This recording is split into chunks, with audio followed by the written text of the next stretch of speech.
जरूरी सूचना है आप सभी स्टूडेंट्स के लिए। स्टडी फॉर सिविल सर्विसेज का Android app Google play store में आ चुका है, उसको प्लीज तुरंत इंस्टॉल कर लीजिए।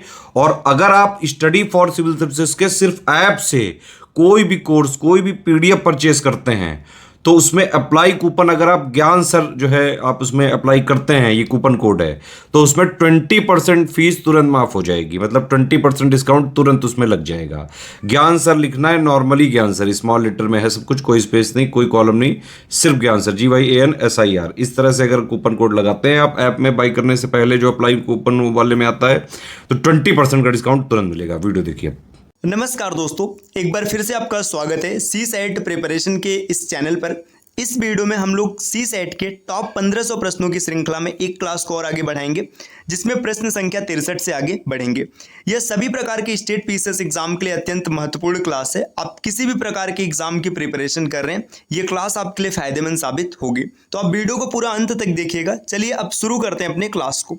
प्रश्न संख्या 63 दिया है, एक कक्षा में सुधा ने परीक्षा में ऊपर से 12वां स्थान तथा नीचे से 48वां स्थान प्राप्त किया, या इस पर है। 3 छात्र परीक्षा नहीं देते तथा एक अनुत्तीर्ण हो जाता है। कक्षा में कुल कितने छात्र हैं? देखिए, 3 छात्र परीक्षा नहीं दे रहे हैं और एक फेल हो जा रहा है। इसका मतलब ये जो डेटा दिया गया सुधा के बारे में, ये पास विद्यार्थियों का डेटा है। तो पास हुए सभी विद्यार्थियों में सुधा ऊपर से 12वें स्थान पर है और नीचे से 48वें स्थान पर है। तो देखिए, आपने रैंकिंग में पढ़ा होगा कि जब कभी भी ऐसा डेटा होता है तो टोटल का फार्मूला लगता है, total is equal to left plus right minus 1, या फिर आप बोल सकते हैं up plus down minus 1। Left से पोजीशन 12 पर है, राइट से 48 पर है। दोनों को जोड़ेंगे 60, 60 में से एक कम करेंगे 59, 59 आ गया। अब इसके बाद देखिए, 3 लोग तो पेपर नहीं दिए, तो 59 और 3 62, और एक फेल हो गया, तो 62 और 1 63। क्लास में कुल कितने विद्यार्थी हैं? 63। विकल्प ए इस प्रश्न का उत्तर बनेगा। प्रश्न संख्या 64 दिया है, मीना और धीरू दोनों एक बिंदु से उत्तर की ओर चलना प्रारंभ करते हैं। मीना 10 किलोमीटर चलने के बाद बाएं मुड़ जाती और धीरू भी 10 किलोमीटर चलने के बाद दाएं मुड़ता है। कुछ समय रुकने के बाद फिर मीना 5 किलोमीटर चलती है और धीरू 3 किलोमीटर चलता है। उसके बाद वे दोनों दक्षिण की ओर 15 किलोमीटर बढ़ते हैं। तो मीना और धीरू के बीच की दूरी बताइए। बहुत ही आसान सा प्रश्न है। देखिए, ये एक पॉइंट है, यहाँ पर मीना और धीरू 2 लोग हैं, दोनों नॉर्थ की ओर गए, कितने किलोमीटर? 10 किलोमीटर। इसके बाद यहाँ से मीना ने लेफ्ट लिया है ना, मीना लेफ्ट लेती है, 5 किलोमीटर चलती है, और धीरू राइट लेता है, 3 किलोमीटर चलते हैं। इसके बाद यहाँ से दोनों साउथ डायरेक्शन में मुड़ जाते हैं और 15-15 किलोमीटर चलते हैं। यहाँ ये भी 15 चला, ये भी 15 चला। यहाँ पर मीना आ गई और यहाँ पर धीरू आ गया। पूछा जा रहा है कि इनके बीच की दूरी कितनी। देखिए, दूरी 5 किलोमीटर ही और 3 किलोमीटर ही, तो यही दूरी रहेगी 8 किलोमीटर। इसका सही उत्तर हो जाएगा विकल्प बी। आसान से प्रश्न को घुमा करके कठिन करने का प्रयास किया गया था, लेकिन हम लोग तो सब सीखे, तो कोई डर नहीं है। क्वेश्चन नंबर 66 दिया है, find the percentage of pure gold in 17 carat gold if 24 carat gold is 100% pure. देखिए, 24 कैरेट का जो सोना है, 24 कैरेट का सोना 100% शुद्ध माना जाता है। तो आपसे पूछा जा रहा है कि 17 कैरेट के सोना में कितनी शुद्धता होगी, आपको ये बताना है। ठीक, बहुत ही आसान सा क्वेश्चन है, आप आसानी से इसको कर लेंगे, कोई भी आपको समस्या नहीं आएगी। देखिए कैसे करना है, आप लिखेंगे 24 कैरेट में 100% शुद्धता, तो 1 कैरेट में 100/24% की शुद्धता आएगी, और 17 कैरेट निकालने के लिए 17 से गुणा कराएंगे। काटेंगे, यहाँ पर 4 से कटेगा 25 और 4 से कटेगा 6। देखिए, हर में 6 दिख रहा है, तो हर में 6 सिर्फ एक ही विकल्प में, यही इसका सही उत्तर हो जाएगा, विकल्प बी। आप इसको पूरा भी कैलकुलेट कर सकते हैं। अगला प्रश्न दिया है, प्रश्न संख्या 67, एक वर्ग और नियमित खटभुज की परिधि बराबर है, खटभुज और वर्ग के क्षेत्रफल का अनुपात बताइए। बहुत ही बेहतरीन क्वेश्चन है ना। क्वेश्चन छोटा सा है, एक लाइन का, लेकिन इसमें कैलकुलेशन बड़े हैं। देखिए, यहाँ पे बोला जा रहा है एक वर्ग और एक खटभुज, तो हम मान लेते हैं वर्ग को ऐसे स्क्वायर कहते हैं और खटभुज को हेक्सागन कहते हैं, मानना कि ये सही बात है। तो देखिए, जो वर्ग है, वर्ग का जो परिमाप दिया या परिधि दिया, तो हम मान लेते हैं कि 4s, क्योंकि वर्ग का परिमाप क्या होता है? 4 गुणे भुजा होता है, और हेक्सागन का मानते हैं 6x। एच मतलब हेक्सागन, दोनों बराबर है। यहाँ से जब आप हल करेंगे तो एस बराबर आपको 3 मिलेगा और एच बराबर 2 मिलेगा।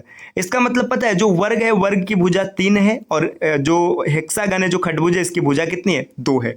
अब इसके क्षेत्रफल का अनुपात पूछा है, तो वर्ग का क्षेत्रफल होता है भुजा अनु, देखो पहले खटभुज है तो पहले खटभुज को रखते हैं। खटभुज का क्षेत्रफल हो जाएगा 3, करड़ी में 3/2 और भुजा स्क्वायर, और वर्ग का क्षेत्रफल होता है भुजा स्क्वायर, सीधा सीधा। अब देखिए, यहाँ पे आपको क्या करना है, जो हेक्सागन है इसकी भुजा है 2, तो यहाँ पर 2 रख देना है। तो 3, करड़ी में 3 और 2 दूना 4 और बटे 2। वर्ग की भुजा कितनी है 3, तो यहाँ पर 3 रखना है, 3 तिरिक का 9। अब इसको काट करके हल करना है। देखिए 3 से काटेंगे तो कट जाएगा, यहाँ पर आएगा 3, है ना। फिर इसके बाद इस करड़ी को काटेंगे तो ये भी कट जाएगा, तो यहाँ पर आएगा करड़ी में 3, और इसको काटेंगे तो 2। तो देखिए 2 करड़ी में 3, ये आंसर सही होगा। ऐसा कोई विकल्प दिया है? नहीं दिया है। विकल्प बी को देखिएगा, इसको रेशनलाइज किया गया। रेशनलाइज का मतलब करड़ी में 3 से दोनों तरफ मल्टीप्लाई करा दिया गया, तो 2 करड़ी में 3, और यहाँ पर करड़ी में 3 और करड़ी में 3 का गुणा होगा तो करड़ी हट जाएगा, तो 2 करड़ी में 3 और 3, ये 20 का सही उत्तर बनेगा। अच्छा क्वेश्चन था। अगला प्रश्न दिया, प्रश्न संख्या 68। एक बाइक 50 किमी प्रति घंटा की गति से चलती है जब सर्विस नहीं की जाती है, और सर्विस होने के बाद 60 किमी प्रति घंटा के चाल से चलने लगती है। सर्विसिंग के बाद 6 घंटे में एक निश्चित दूरी तय करती है, तो सर्विस नहीं होने पर कितना समय लगेगा? देखो जब सर्विस नहीं किया गया था तो सर्विस किया गया था तो 60 की स्पीड से चल रहा है और 6 घंटे में दूरी तय हो गया। सर्विस नहीं किया गया तो 50 की स्पीड से चलेगा। कैलकुलेट कर लीजिएगा आसानी से, 7.2 आवर आंसर आ जाएगा, विकल्प सी। अगले प्रश्न पर आते हैं, प्रश्न संख्या 69 दिया।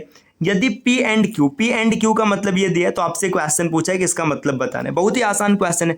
P एंड Q का मतलब है P square plus 4PQ minus Q square. तो यहाँ पे देखिए 3 एंड 6 का मतलब क्या लिखेंगे? 3 स्क्वायर मतलब 9, है ना, प्लस देखिए 4PQ का मतलब देखिए 4 × 12, 12 × 6 = 72, और माइनस Q स्क्वायर, तो 6 × 6 = 36, ये इतना रहेगा। और इसके बाद प्लस लगेगा। देखिए आगे क्या दिया है, 4 का स्क्वायर करेंगे तो 16, है ना, प्लस 4 × 4 = 16 × 5 = 80, और फिर माइनस 5 × 5 = 25। बस इसी को जोड़ना घटाना है, आपका आंसर आ जाएगा। देखिए 72 में से 36 घटाएंगे तो 36 आएगा।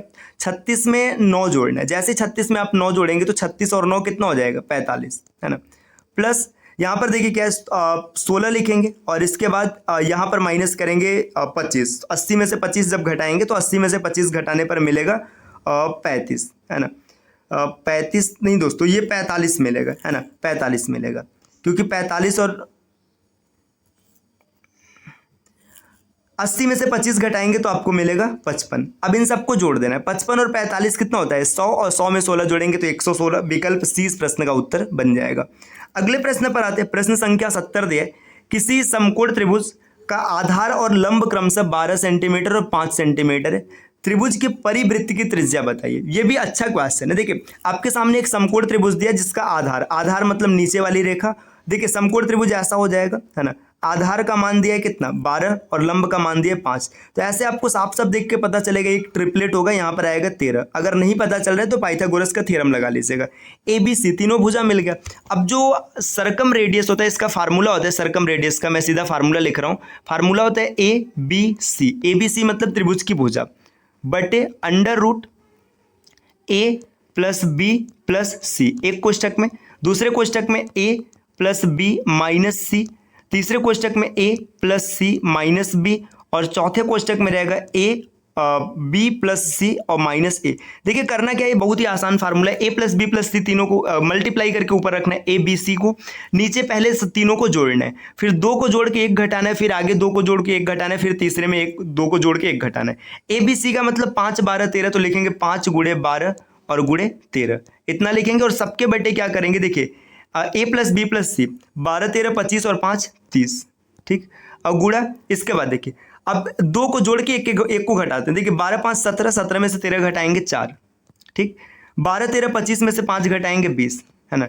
13, 5, 18, इसमें से घटाएंगे 12 को, तो आएगा 6। अब इसको हल करना है। देखिए 5 × 12 और × 13, और बटे करड़ी को सॉल्व करते। देखिए आप यहाँ पे ऐसे देखिएगा ना, ये 20 को आप 5 × 4 लिख सकते हैं, आराम से लिख लेंगे, और 30 को 5 × 6 लिखेंगे, मतलब 5 का जोड़ा बन जाएगा, 6 का बन जाएगा और 4 का बन जाएगा।